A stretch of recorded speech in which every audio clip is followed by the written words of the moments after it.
그래서 아까 유감 말했는데 그 다음 대목이 이제 어떻게 보면 아까 조간들이 많이 뽑았던 그 대목입니다. 이제 이 핵심이 나옵니다. 요 다음 대목 여러분들 잘 들어봐 주시죠.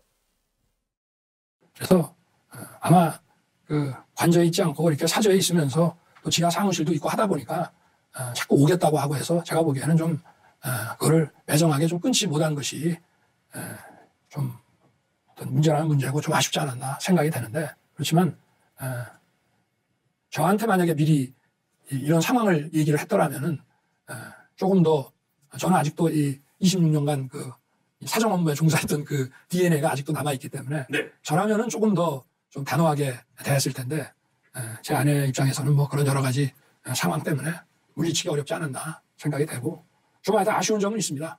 왜냐하면 국민들께 또 이거를 상세하게 설명드리기도 좀 사실은 지금도 이게 시간이 좀 짧은데 정말 이거 하나만 가지고 국민들께서는 직접 제 입으로 네. 자세하게 설명해 주시기를 바랄 수 있겠지만 그것이 또 나올 수 있는 또 부정적인 그런 상황도 있습니다. 그러나 하여튼 앞으로는 뭐 지금은 이제 관저에 가서 그런 것이 잘 관리될 뿐만이 아니라 조금 더 하여튼 선을 분명하게 국민들께서 하여튼 여기에 대해서 좀 오해하거나 불안해하시거나 걱정 끼치는 일이 없도록 하여튼 그런 부분들은 분명하게 해야 될 것 같습니다. 그러니까 저는 이 부분에서 윤 대통령이 이게 100분 대담 중에 이 7분 이 김건희 여사 관련된 부분이 7분이었는데 요 부분만 정말 좀 성의 있게 조금 더, 오히려 아니면 뭐 사전에 뭐 조율이 없었다지만 이 부분이라도 차라리 뭐 잘 짰으면 작전을, 이렇게까지 오늘 아침 조간신문이 뭐 모든 진영의 신문들이 비판할 상황은 아니었을 수도 있다. 오히려 대담을 했던 취지대로, 목적대로, 아니면 의도대로 뭔가 설 국면 지나고는 조금 더 이제 털고 갈 수 있겠다 싶었는데 오히려 지금 상황을 악화시킨 게 바로 이 부분이 아닌가 싶습니다. 바로 요 문장을 좀 보여주세요. 보세요. 그거를 매정하게 좀 끊지 못한 것이 좀 문제라면 문제고 좀 아쉽지 않았나 생각이 되는데, 최준욱 기자, 네. 아쉽다라는 게 국문과 전공 학사인가요? 학사죠. 학사입니다. 학사. 저도 학사입니다. 아쉽다는 사과가 아니잖아요, 그죠?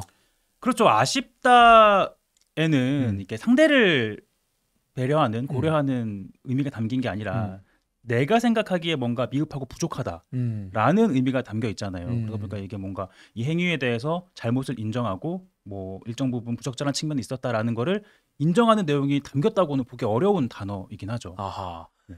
제가 최준혁 기자 설명에 혹시 여러분들 불신을 가지실까봐 직접 표준 국어 대사전까지 찾아봤습니다. 아쉽다 보면요, 1번, 2번 두 개 뜻 볼게요. 첫 번째 뜻, 필요할 때 없거나 모자라서 안타깝고 만족스럽지 못하다, 그러니까 불만족스럽다. 두 번째, 미련이 남아 서운하다. 그러니까 최준혁 기자 말대로 그러니까 자기 감정을 드러낸 거예요, 그죠? 네, 그렇죠. 그러니까 사실 저 아쉽다라는 표현을 네. 적확하게 표현을 하자면 네.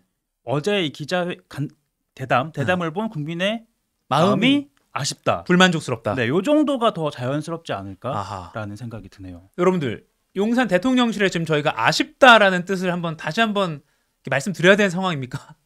아쉽다라는 뜻, 안타깝고 만족스럽지 못하다, 미련이 남아 서운하다. 그러면 그걸 대입해 볼게요. 그걸 매정하게 좀 끊지 못한 게 문제라면 문제고 좀 서운하다는 생각이 드는데, 좀 만족스럽지 못하다는 생각이 드는데 아니잖아요. 두 번째, 제가 형광펜 친 거 보겠습니다. 제 아내 입장에서는 뭐 그런 여러 가지 상황 때문에 좀 이렇게 물리치기 어렵지 않았나 생각이 되고 좀 하여튼 아쉬운 점은 있습니다.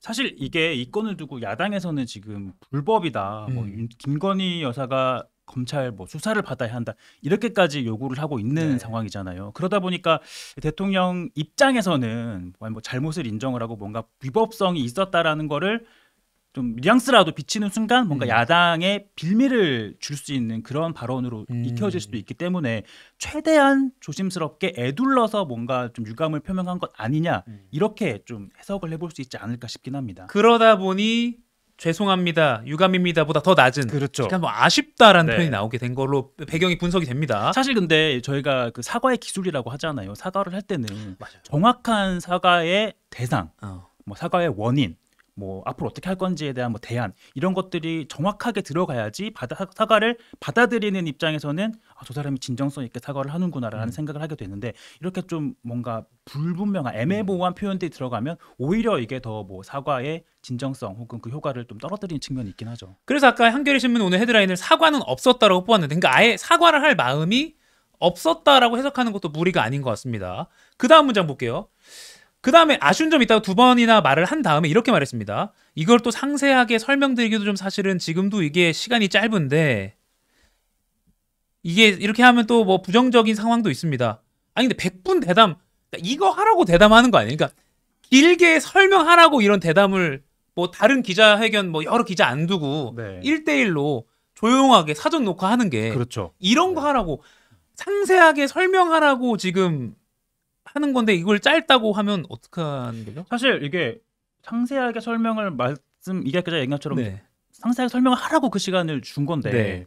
그게 상세하게 설명하기 어렵다? 이건 좀 이해가 안 되는 바고 사실 요게 좀 그러니까 그간에 이 대담 특정 언론사와 이제 대담을 한다고 했을 때 가장 우려했던 부분이 추가적인 질문이 이루어지지 않는다는 거죠. 사실 이게 다른 이렇게 지금 특정 언론사 말고 다른 기자가 더 있었다면 네. 대통령이 이런 답변을 했을 때 더 이 답변에 대한 이어서 추가 질문이 나오고 좀 궁금한 사안이 있으면 명확하게 해소되지 않는 상황이 있으면 또 손들고 자유롭게 질문할 수 있는 건데 어제 같은 경우에는 그 특정 언론사 특정 이제 기자 앵커가 이제 1대1로만 답을 하다 보니까 뭐 추가적인 질문 뭐 그 답변에 대한 보충 설명 이런 것들이 좀 더 이어지지 않아서 예를 들면 상상해보자면 이거 같아요. 이렇게 막 대통령이 이걸 상세하게 설명드리기 사실 시간이 짧은데라고 하면서 마무리했어요. 그럼 다른 언론사 기자가 대통령님 아까 지금 상세하게 설명하기 어렵다고 말씀하셨는데 이런 자리가 설명한 자리니까 추가로 좀 이거 좀 답변해 주시기 바랍니다. 이렇게 누군가 다른 사람이 추가 질문을 할 수도 있는 것이고요. 그렇죠. 네. 그런 게 좀 여러 매체가 있을 때의 장점인데 그게 좀 안 됐다라고도 볼 수 있겠네요.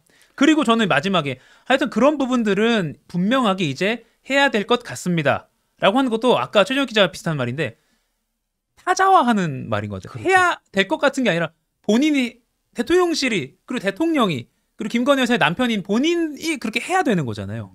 그러니까 좀 기대를 걸어보자면 네. 뭐 저렇게 이제 하겠다고 했으니까 뭐 앞으로는 이제 하지 않겠다, 뭐 조심하겠다. 보니까 어제 제2부속실도 설치를 한다라고 했으니까 네, 이제 네. 관련된 뭐 예방 사항을 이제 만들겠다라는 건데 이제 중요한 거는 지금 아까도 말씀드렸지만 뭐 앞으로 어떻게 하겠다도 중요하지만 지금 벌어진 사안에 대해서 야권이나 이제 야당에서는 불법이다라고 얘기하고 있는데 그 부분에 대해서는 그럼 어떻게 할 거냐라는 명확한 답이 없어서 여전히 좀 궁금한 점은 남아 있긴 하죠. 네.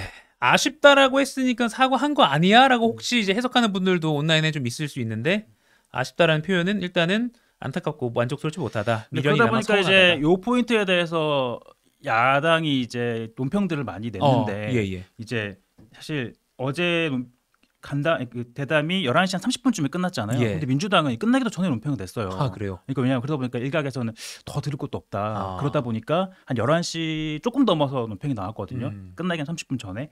그때 이제 권칠승 대변인의 민주당 논평이 나왔는데 이 대통령의 이런 그 김건희 여사 명품백 관련된 답변을 두고 참 뻔뻔하다.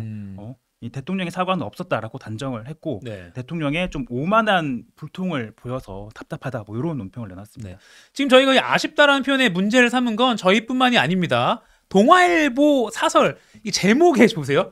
제목에 많이 아쉽다라고 헛다운표를 썼어. 요게 약간 저는 제 개인적인 해석은 아쉽다라는 표현은 이런 데 쓰는 겁니다라고 일부러 보여주려고 강조를 하는 거 아니겠습니까? 왜냐하면 여기 헛다운표를 쓸 이유가 아무것도 없거든요. 그냥 신년 녹화 대담 내용도 많이 아쉽다 하면 되는데 굳이 헛다운표를 썼어요. 자, 볼게요.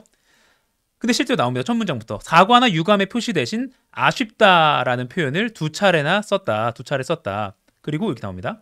아쉽다거나 대통령 부부가 누군가에게 박절하게 대하는 게 어렵다는 말 정도로 넘어갈 문제는 아니지 않나. 그러면서 아쉽다라는 표현은 이때 쓰는 거다라고 바로 보여줍니다. 이번 대담은 큰 아쉬움을 남겼다. 그렇죠. 이번 대담은 아쉽다. 이럴 때 쓰는 거죠. 만족스럽지 못하다. 그렇죠. 정확한 예문을 들어준 것 같아요. 그러니까요. 그러니까 저는 약간 이런 사설 처음 봤어요. 이게 헛다운표까지 굉장히 재치 있게 동아일보가 사설을 잘 썼다는 생각이 들더라고요. 그리고 집중적인 질의응답으로 이어지지 못했다. 아까 최종혁 기자가 정확히 지적한 내용과 똑같습니다. 그래서 저는 소위 말하는 뭐 이런 프레임이 뭐 옳다고는 모르겠지만 동의하지 않는 분도 있겠지만 뭐 조중동 매체라고 하는 매체 중에 한 곳에서도 내용도 형식도 많이 아쉽다라면서 이 아쉽다라는 표현에 대해서 상당히 고차원적으로 오히려 어떻게 보면 유머러스하게 꼬집었다라는 이 사설 오늘 굉장히 눈이 띄는 사설이고요. 한국일보도 비슷했습니다. 내용 형식이 아쉬웠던 윤 대통령 신년 대담이라고 해가지고 명확한 해법을 제시하지 않은 것은 아쉬운 대목이다라고 했고요. 또 아쉬운 점이 있다라면 애둘러 유감을 표명하는데 그친 것은 안타깝다라고도 표현했습니다.